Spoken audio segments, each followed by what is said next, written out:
lang to. So the next topic will be Philippine diversity. So ibig sabihin ng Philippine diversity yung pagkakaiba ng diversified biosystem. So nakuha nyo na to ng high school. Alam nyo na to. So importance and threats. So i-review ko lang kayo. So biodiversity refers to the totality of life forms and the areas they occupy. So pag sinabi mong life, anything na may buhay. It may be animals, plants, humans, fungi, bacteria, monerans, ganyan. So the levels of biodiversity. I know you have this one. Mga high school kayo.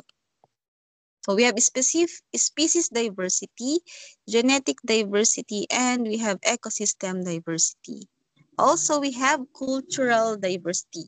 Pag sinabi mo species, ito yung mga bawat komposisyon ng bawat nabubuhay na organismo. So, species natin, Homo sapien, ganyan. For genetic diversity natin, yung genes naman natin, DNA, RNA, ganyan. For ecosystem, ito na yung Sahara, desert, tundra, mga ganun. For cultural diversity naman, yung culture natin, tao. So facts, we have 1.75 million species identified. And then scientists said that there are about 13 million, though estimated lang ay 3 to 100 million. So ito yung estimation nila. But so far, 1.75 pa lang yung na-identify nila na species. So bakit importante ang biodiversity? Una, for food and pagkain. Pagkain. So, more than 50% of human nutrition came from wheat, rice, and maize. 20% from potato, sweet potato, and cassava. And then we also have medicine. So, di ba nung sinauna, herbal medicine yung ginagamit natin. Hindi naman synthetic na binibili sa sa pharmacy eh. Nag-umpisa yan sa halaman. We also have shelter. Those logs na ginagamit, yung mga coconut lumber galing sa puno. For livelihood, yan, pangkabuhayan because of biodiversity. And then we have tourism, diba? Yung mga pasyalan. And we have ecosystem services. Ang ibig sabihin ng ecosystem services, nakakatulong sila sa pagpapalago ng mga iba pang mga halaman at hayop.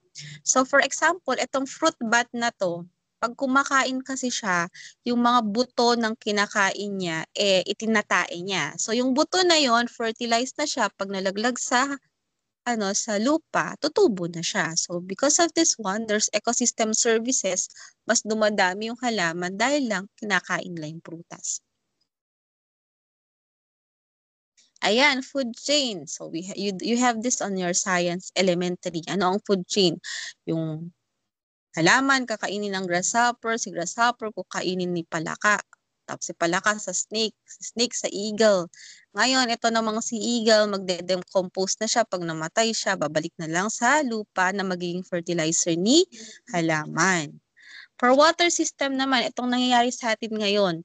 Kaya siguro ang dami-daming bambagsak na tubig kasi nung panahon ng summer, sobrang init. So, ang daming na-absorb na tubig. Noon, ngayon ibabagsak niya naman. So, dun kasi yung pag-ikot ng tubig sa mundo. It's the water cycle. So, we have classification. You call classification as taxonomy, diversity of organisms. So, ang gumawa ng taxonomy system was Carolus Linnaeus. So, nung grade 7 nyo ata to o 9 sa biology nyo, biology part. So, Linnaeus is considered the founder of binomial system. So, siya yung gumawa ng system para pangalanan lahat ng species. So, ang findings ni Linnaeus, marami daw animals, over millions, also plants. And then, how did we keep record of them? So, nagkaroon siya ng sistema para pangalanan ang bawat hayop at animal na madidiscover niya. Yan. So, we have hierarchy. So, ano yung hierarchy? Yan, kunwari, kingdom, mag-uumpisa sa kingdom, si Animalia, kingdom, and then phylum, class, order, family, genus, to species. For binomial nomenclature, binomial nomenclature naman, kung paano nila papangalanan yung species. Ang first letter daw dapat capital. Yung second letter niya dapat naman small letter. Kailangan yung dalawang word na yon italize siya or may underline. So example, yan. Homo sapiens, Acer rubrum, Canis lupus, which is the species scientific name for humans for Homo sapien, Acer rubrum for red maple, and Canis lupus for wolf. So, you use this because common name can sometimes be misleading. So, magkakaiba kasi yung tawag ng bawat kultura at bawat bansa sa isang hayop at halaman. So, nagkakaroon ng misleading, misunderstanding. Kaya nagkaroon sila ng binomial nomenclature. Example nito, sa British at North America, about robins. So, magkaiba yung kanyang ibig sabihin doon. Diba? Kasi sa Latin, ang ibig sabihin nun, it's a dead language. So, ito na, examples. Kunwari yung brown bear. Ang kingdom niya, Animalia. The phylum is Chordata kasi nga meron siyang backbone. Their class is Mammalia kasi may mammary gland siya o kaya may anak siya. Order is Carnivorous kasi karne nga kinakain niya. For family, they are Ursidae. For genus, we have Ursus and species as Arctors. Yan. Arctors. For house cat, yung pusa natin, ang kingdom na Animalia, phylum Chordata, class Mammalia, order Carnivora. The family is Felidae, the genus is Felis, and the species is Catus. So, eto, ganyan sila mag-classify dati. Kasi, oo, lahat sila hayop. Pero anong phylum nila? Diba? May backbone ba siya o wala? Mammalia ba siya o hindi? Carnivore ba siya or hindi? So, ganyan nila classify yung system of writing ng bawat species. Yan. So, for humans, we have Animalia for kingdom. We are chordates, chordata, may backbone. Mammalia, we have our class. For order, pareho tayo ng order ng Gorilla, primates. And we are both having the same family, Hominidae. Yung genus ng gorilla ay Gorilla, species name is Gorilla. Why for us, Homo sapiens? So pag tinanong nila, galing ba tayo sa unggoy? Ang sagot po dyan, hindi tayo galing sa unggoy. At ayoko rin namang tanggapin na galing ako sa unggoy. So nagkataon lang na yung branching niya, iisa lang yung pinagmulan natin. From Animalia and to Hominidae. Nag-branch out na yung genus niya for Gorilla and Homo sapien. Huwag naman nating sabihin na galing tayo sa gorilla, diba? Nag-branch out na siya. See, dati sinasabi galing tayo sa gorilla. No, it's not true. Hindi yun totoo. So, threats to biodiversity. Because of biodiversity, we have habitat loss. Invasive alien species. Ibig sabihin nito, yung ibang mga species nagta-transfer siya dun sa isa pang lugar. Diba? Pollution. Human pollution, population, and overharvesting. So, ito yung mga threats. Ito yung mga kinatatakutan ng biodiversity. Yan. So, part 1. But, biotechnology naman. Anong biotechnology? So, meron na tayo nito, no? Prelim. Example, yeast in bread for alcohol production. Lalagyan nila ng yeast, yung ginagamit sa bread making, saka for alcohol. Another example, penicillin. It's a bacteria, pero it will kill harmful organisms. And also, we have cloning of plants and animals and artificial insemination. So, di ba we tackled this one before? So, this is a technology based on biology, especially used in agriculture, food science, and medicine. So, how will we define biotechnology? It's technology application dahil they will use biological system, living organism, and derivatives to make or modify products for specific use. So this started in 21st century, referred as genetic engineering. Applications. Ang application niya sa industry, madami. Sa healthcare, sa crop production, agriculture and environmental uses. And also example of this is the beer and milk products, di ba? Nagkakaroon ng biotechnology na ginagamitan ng organismo para sa production ng milk saka beer. So naglalagay sila ng yeast. Organism yun eh. Nilalagyan nila ng yeast para maging alcohol, yung isang solution. And then we also have mining industry, bioremediation and biological weapon. Ibig sabihin ng bioremediation is kung paano lilinisan yung environment natin. Katulad nung water lily. Yung mga water lily dyan sa creek, actually sila yung nag-a-absorb ng heavy metals sa tubig. So Japan made use of water lilies just to clean out their water sewages. So naglalagay talaga silang water lily, tapos tinatanggal nila yung water lily after kasi sa roots ng water lily, naka-absorb na lahat ng heavy metals. So, yung mga yan, very useful pa rin siya dun sa environment natin. For biological weapons naman, some say na ang COVID daw is a biological weapon. I don't know if it's real. Kung talaga bang from rats to people siya, or what if katulad din siya ng Ebola virus na yung na-spray lang siya from the helicopter at biological weapon pala siya. So, pwede kasi yun, kung gusto mo magkasakit yung isang country, no, para mawala silang lahat, okay, gagawa ako ng pandemic. Yung buong virus, ilalagay ko sa isang gas tank, tapos papasabugin ko doon. O kaya, bubuksan ko, di ba? Doon sa area nila. We have branches of biotechnology, the blue, the green, the red, and the white. So, ano bang pagkakaiba nito? For blue technology, dahil nga blue, this is describing for marine and aquatic applications. So, mga dagat for aquatic applications such as biotechnology. But this is rarely used. Hindi siya masyadong ginagamit. For green naman, green kasi nga halaman, agriculture. Yan. Example of this is plants, biomicropropagation.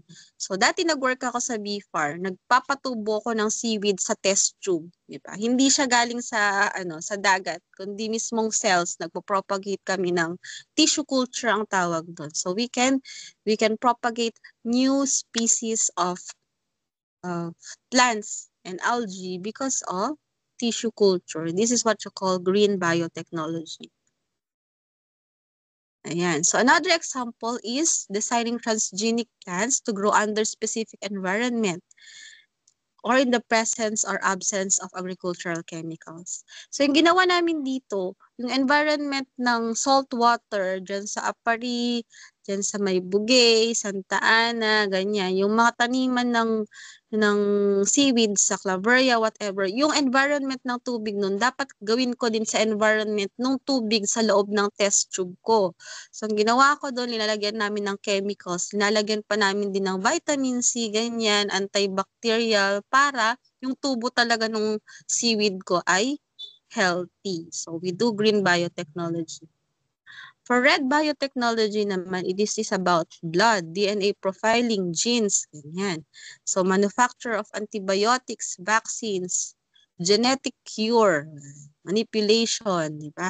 Kasi pag sinabing vaccine, ibig sabihin, i-modify na niya yung genes natin para pagdating ng virus, kaya nating labanan yung specific na virus na yan kasi immune na yung system natin with that one. And last, we have white biotechnology. Ito naman yung about sa industry. Ayan, pag industry, white biotechnology. Example, pag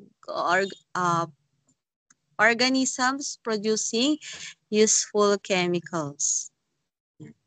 For environmental science naman, malamang meron kayo dyan. So, bioremediation, use of natural organisms to clean contaminants. So, katulad ng sinabi ko kanina, yung water lily.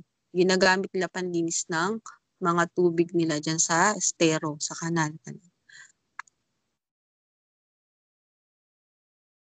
We also have immunoassay tests for testing contaminants of soil, water, and even blood. So, yung test kit, soil test kit, water test kit. So, we have that before when I work in the laboratory. Tinetest namin yung tubig. Ako dati nagtetest ng buong tubig ng Cagayan River. Simula Apari, magigising ako alas 4. Hindi pala. Mag-uumpisa ako dito sa may bridge, dito sa may green na bridge. Yun sa may doon sa may part doon. Tapos sa Buntun, hanggang dulo niya ng Cagayan River. Itetest ko kasi yung tubig kung safe siya para sa mga isda. Yan. So, dala-dala ko yung water test kit ko. Another one is installation of biological barriers to prevent transfer of harmful organisms. For example, the tar wash channels. So, may barrier yung isang facility para hindi mag-pass through yung harmful organisms. Ginagawa rin to sa water system. Kunwari dyan sa Nawasa, nagkakaroon sila ng filtration na tinatawag. Before pa siya papasok sa chamber, tinalagyan na nila ng filtration process para yung mga mikrobyo ma-filter sa tubig bago pa nila linisin to, bago pa nilagyan ng chlorine, bago pa pwedeng mainom ng tao. And then for health and agribusiness, we use farming, which is the use of plants and animals to produce medicines. Diba? Example, yung malunggay, diba? Moringa, ginawang gamot. Lagundi para sa asthma, mga ganun. Oregano. And then we have use of biological barriers to prevent spread of harmful microorganisms that could contaminate food sources. Ito na naman sa DNA, analysis and paternity, o being a criminology student. Ayan, ginagamit to eh. For example, ang paternity test, hindi ko po anak yun. Sabi niya, anak ko, DNA test ka to see if the DNA of the child is compatible with yours. Even yung, kunwari may na-rape, ganon. Check nila yung stain ng whatsoever, the hair strand, the semen sample, check nila yung DNA kung pareho dun sa suspect. So that's what they use for this one, DNA analysis and paternity. Yan. But we have problems with biotechnology. Example, in agriculture, anong problema natin? Yung transfer ng genes from organism to natural population. Terminator genes have been used to minimize this risk. Anong ibig sabihin nito? Kunwari kasi may clone na genes. Ang clone na genes kasi, like si Dolly the clone sheep, ginawa nila yung sheep na yon, yung tupa na yon sa loob ng laboratory. Hindi siya ginawa na na-reproduce ng isang mother and a father sheep but to the laboratory. So ang magiging problema nito, paano kung si Dolly the sheep nabuhay tapos nagkaroon siya ng anak with a normal sheep? So there's a risk on it. Unexpected impacts of genetically modified organisms and biotechnology processes on other organisms. So anong klaseng impact yun? Pwedeng maging mahina yung offspring, pwedeng sakitin yung offspring, pwedeng hindi hahaba ang buhay ng offspring na yon. Another one, it's very costly, napakamahal, lalo na sa fish, livestock. Yan, nasa ano ako nun. Ang tilapia kasi dati, may sex reverse tilapia kaming ginawa. The sex reverse tilapia was used, yung mga may tilapia dyan, fish pond. That's way back on my work before na kailangan na i-modify yung sex ng isang tilapia from male to female or female to male depending on the number of female and male fishes and tilapia sa pond. Kasi para mas maraming production, di ba? Isa sex reverse nila. Mas madami kasi yung babaeng tilapia, gagawin lang male. Para pag nag-copulate tong si male sa kayong transgender na female to male, dadami yung production. Kesa naman, di ba? Hindi kasi hindi kasi maganda pag mas marami nga yung yung isang gender kasi ma-exhaust naman yung isa. Yan. So we do sex reversal sa tilapia. And then problem on biotechnology. For example, GMO. GMO is genetically modified organisms. Kahit sabihin yung ayaw namin, matagal na tayong kumakain nito. The French fries of McDonald's and the restaurants is way too long compared to the normal potato kasi nga genetically modified na yan. Yung sweet corn na kinakain nyo na yellow is also modified genetically because the natural corn is a white small corn na hindi matamis. Yun talaga ang corn natin. But they modify it, make it bigger, make it sweeter. Pero ang use talaga nun, naging genetically modified, itong sweet corn because of BT. It's called BT corn. Kasi nga, gusto niyang i-repel yung insekto na peste because of BT. Diba? Alam naman ng mga may palayan dyan na napepeste ang mga crops natin sa kapananim. That's why they invented that. But, side effect of this, nagkakaroon ng allergen, di ba? Itong Starlink corn sa taco shell is hindi approved kasi for human consumption kasi nalaman nila na may allergen siya. Ang allergen nawawala. Allergen is allergy. Nawawala siya pag nagtitake ka ng antihistamine. Ganun. Another problem with biotechnology is the lack of education of consumer. So, kulang sa edukasyon or impormasyon yung bumibili sa kayo nagpo-produce ng kanilang product. O sabi sa comics. Yeah. Sabi nung producer dun sa consumer. Pero ang gusto lang naman tanungin nung consumer is bakit nga may mga side effects pa rin tong ginagawa nilang product. May assignment kayo. Assignment, use biotechnology books to define following. Cloning, clonal offspring, deoxyribonucleic acid, genetics engineering, GMO. Yan, paki-screenshot po. May assignment pala kayo dito.